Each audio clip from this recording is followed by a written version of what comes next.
ဘာဆရာမှမလို့တက်တက်စာဖော်မယ်နော်ကျွန်တော်လွှင့်မှုတွေပဲချားလိုက်နှစ်ပေါင်းများနေဒါနော်ချားထဲမှာလွှင့်ပြီးတယ်ကျွန်တော်က4 3လုံး3 5 4လုံးတစ်လုံးပဲတုံးတယ်နော်ကျွန်တော်ကတက်တက်စာဖော်မယ်ယူနေရလွယ်ပါတယ်ဟိုပေါက်တော့အကွက်နည်းနည်းများတယ်ဗျနော်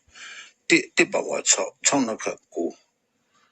အဲ့9ဆိုတော့9ရဲ့ပါဝါ4ဟုတ်ပြီနှစ်တိပြီးတော့နှစ်ပေါ့နှစ်ပါဝါခွန်ရဲ့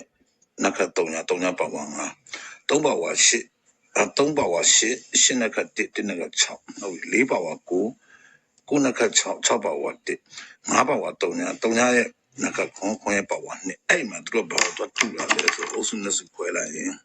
တော့တူလာပါနော်သူကခဏကိုအပိထုတ်တဲ့နေရာမှာကျတော့သူ့ရဲ့ formula နဲ့သူ့ကိုသွားတော့သူ့ရဲ့ power နဲ့ဒီနှစ်ခုကတူနေတယ်နော်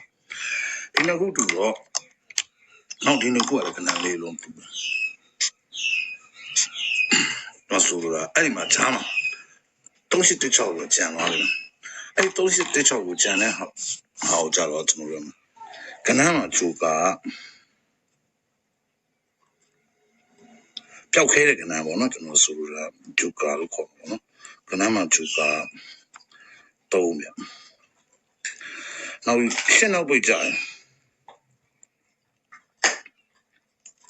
ရှင်းနောက်ပိတ်ကြပြီးရတယ်ဒီ6ချိန်တွင်းပေါ့နော်6ချိန်မှာဒီ6ချိန်တွင်းမှာအပူးမှုရှင်းနောက်ပိတ်ပြန်ကြရမယ်အဲ့ဒီကိုအပူးမဟုတ်ရင်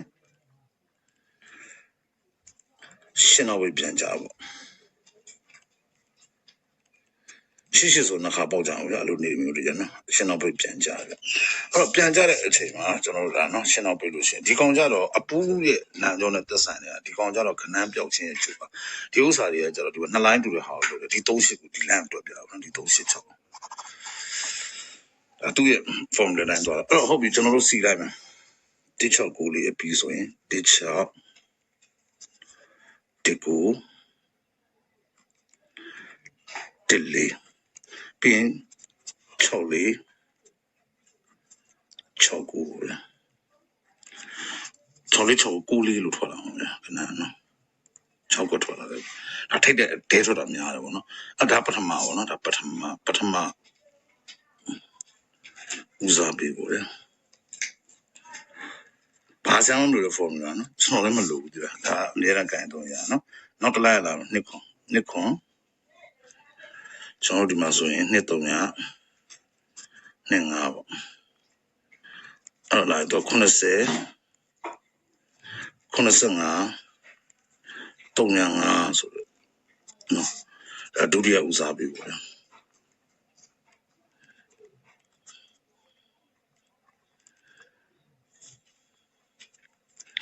အဲ့တော့ဒုတိယဦးစားပေးဆိုဒီ line နော်ဒါပထမဦးစားပေးအဲ့တမ်းမှာဘာတွေမြူတက်လဲဆိုတော့မြူပရိတ်ဒီ